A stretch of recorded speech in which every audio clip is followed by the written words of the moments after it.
Magandang araw mga kaibigan.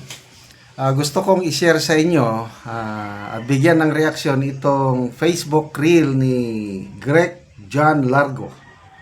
Title niya is Laos na Jud BBM Viral.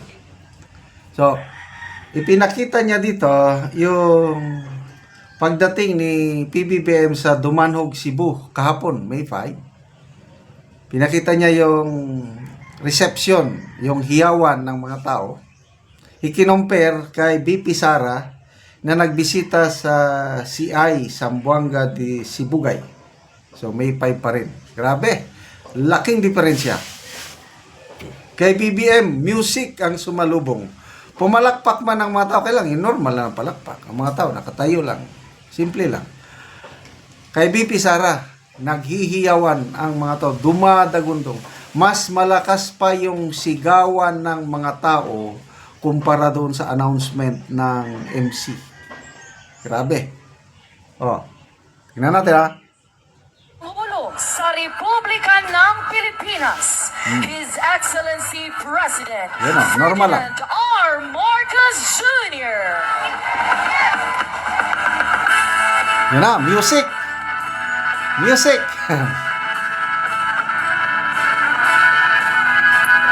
Bagong Pilipinas. Mga tao, nakatayo lang, oh.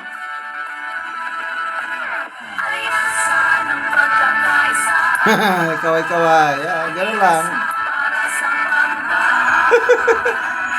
Hindi pinapansin.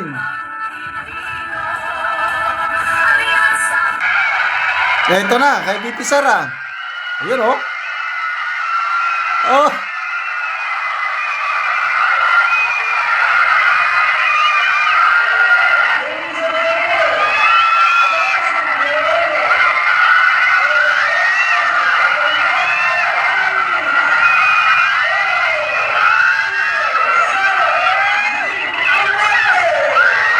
Lo.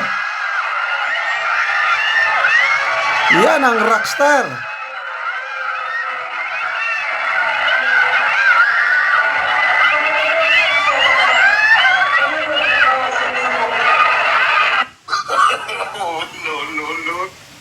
Ulitin natin. Pangulo sa Republika ng Pilipinas, His Excellency President Ferdinand R. Tingnan nyo ha. MC lang yan ha. Ang mga tao walang humihiyaw. Si BP Sara, anino pa lang humihiyaw ng mga tao. Ang sa Pangulo, wala lang, normal lang. Kaya nilagyan na lang nila ng music para hindi masyadong halatado. Marcos Jr. Oh. Yun.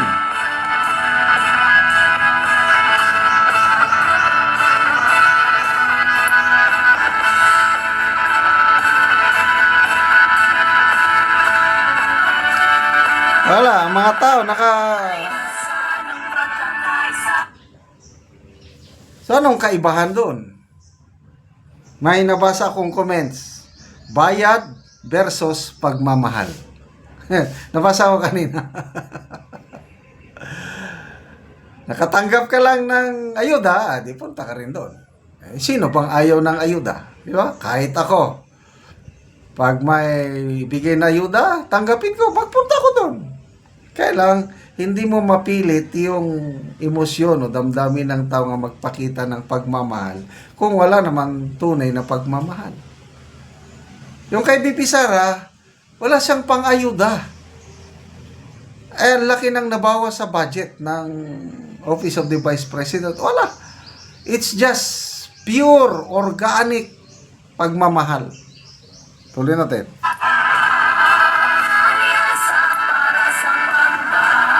Yan na.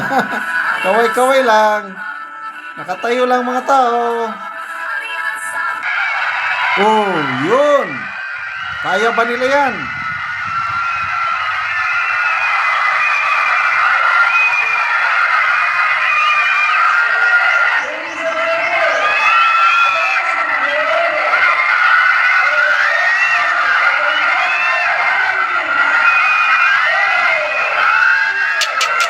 Grabe.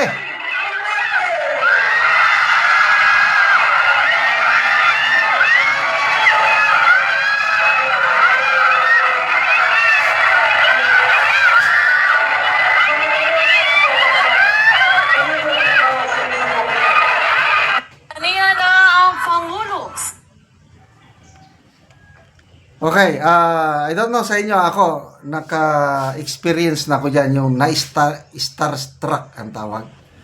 Yung may sikat na personality na gustong-gusto mong makita, ay talagang napahiyaw. Kaming mag-asawa, no?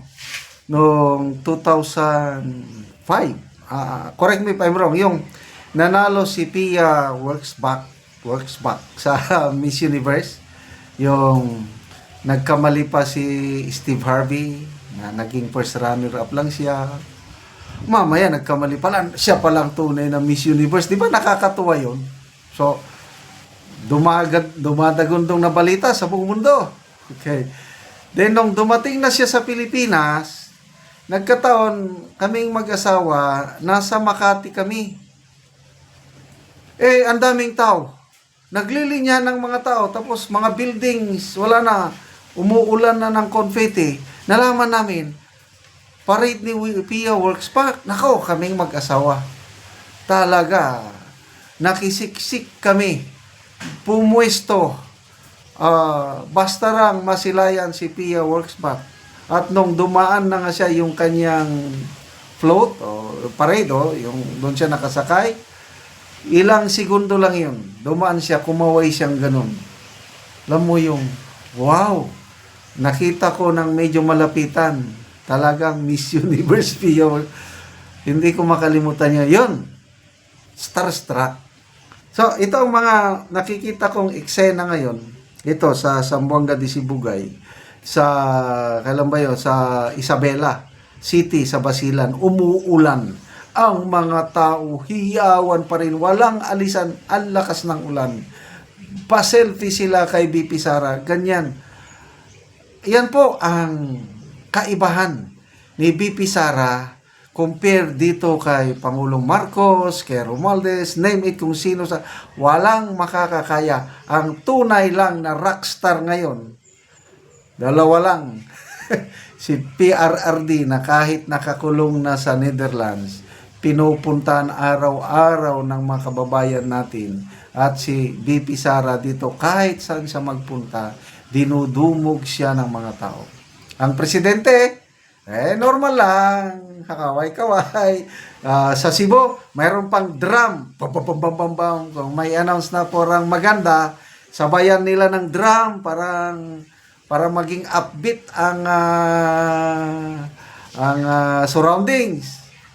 Kung wala ng drum, ang mga tao, why kaon. So, mabuhay! Bibintay Sara, ang tunay na rockstar. Okay, salamat mga kaibigan sa inyong pagsubaybay sa ating channel. Nakakatulong kayo ng malaki sa Tribong Talandig dahil ang sweldo po natin sa channel na ito is tinutulong natin sa tribo. Namimigay tayo ngayon ng mga yero at pako para ma-repair ang sira-sirang bahay ng Tribong Talandig. Panoorin nyo ang video na ito. Ang natagaan o gyero. Salamat sa gihatag sa kuha nga yero kay aron kindan sudit na ko maglisod sa pagpamas-an og kawayan. So mao na ni ang iyang balay nga katumbahon na gyud.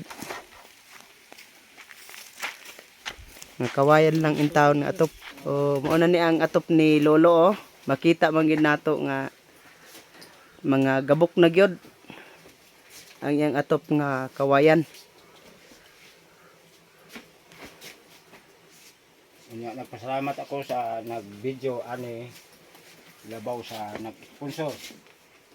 Manghinaot ko nga taas-taasan sila og kinabuhi kay aron daghan ang matabangan nga sama sa ako ang magkalisod. Mga gubaan na ang mga payag. Salamat sa Ginoo. Ang Ginoo mo imagbalo sa ila. O karon no unsa imong maistorya nga abot na ang yero og makaatop na gyud ka og yero. Nagpasalamat ako sa nagtan-aw sa video ug nag-sponsor kay di na ni kuan ang kawayan, dili na ako magamit kay yung mga gabok naman, so pasalamat ako sa gihatag sa kuha. Kanya kini ang ako lang nga pag-ampo nga tas-an sila og kinabuhi kay aron daghan ang pareha sa ako nga matabangan. Salamat sa Ginoo nga gihatag niya sa ako ang panalangin nga naay maluoy sa ako tas an sila og kinabuhi kay aron daghan ang matabangan nga sama sa ako. Oo, sige lo, salamat. Salamat. Oo. Mao na gid na itsura sa gawas kabahin sa balay ni Lolo.